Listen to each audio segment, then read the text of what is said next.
In this tutorial, we're going to talk about comments. So the comments tab is over here. If you've got a blog, you have a choice to have comments or not. Now, we will have agreed beforehand when we built the website whether you were planning to use comments or not. Quite often people don't use comments because it's quite a lot of work to manage. You introduce a lot of potential for spam. And it can get quickly very frustrating. So nowadays people do use comments, but also others don't. It depends on the need. Comments can create a lot of traction and use of the website, which helps with ranking and with increasing the blog's value, which is often why people have a blog. But sometimes people use a blog just for an information portal for their clients or for their customers, and the comments part is not relevant. So quite a few people don't use comments. Either way, we will have agreed beforehand whether to use comments or not. Now, there will be a switch in the setup for the website to allow comments, which I will switch on or off. So that part of the settings you will not be able to access, but it literally is just a switch to say yes or no. But essentially, if you do choose to have comments, you have an individual comments tab. So I'll just pop into that. I've just created 5 random comments for a particular post, and this is how they will appear. Now, by default, if a new person creates a comment, it will be held in moderation so that you can read it and then approve or unapprove it.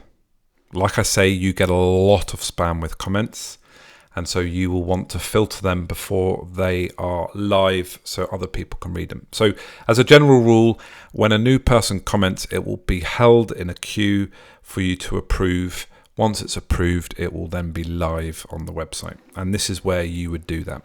You can unapprove it, you can spam it, you can delete it, and then you can reply to that comment so you can engage with your audience. So that's essentially what goes on here. You can see the post that question is related to.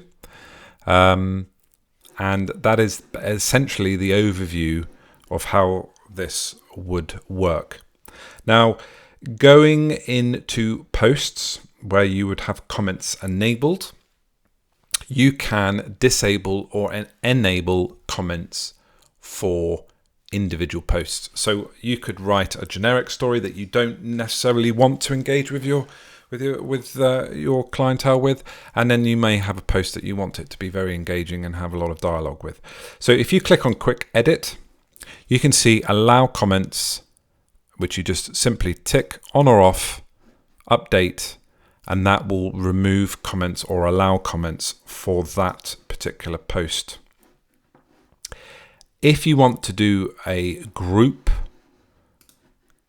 edit, you can select all by clicking this toggle here, and it will toggle all posts.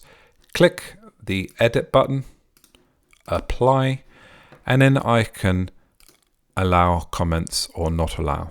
And that will switch off comments for or not for all your posts. So again, remember, there will be a master switch at the beginning. If we've agreed that you're not going to have comments and at a later point you decide, actually, I am going to have comments, you'll have to let me know so I can switch that on. That's not difficult to do. And then once you've done that, you will then be able to choose which post has comments enabled or not enabled. Lastly, because you do get a lot of spam, you will want to add an additional plugin to your website to allow to help you filter the rubbish. Now, I don't provide that service myself, so that is something you will have to set up and pay the bills for individually. I do believe as commit, I think I spelled that completely wrong, anti-spam filter plugin.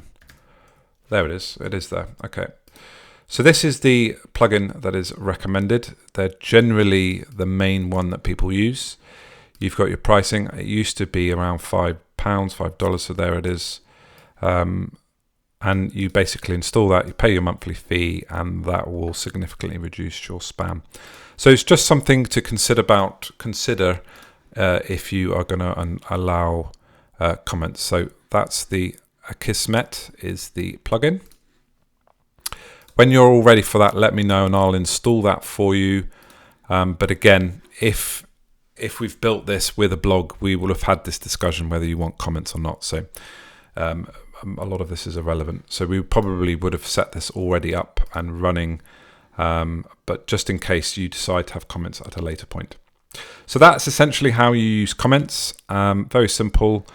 Use the comments tab to reply and deal with and filter your comments, and that's essentially it.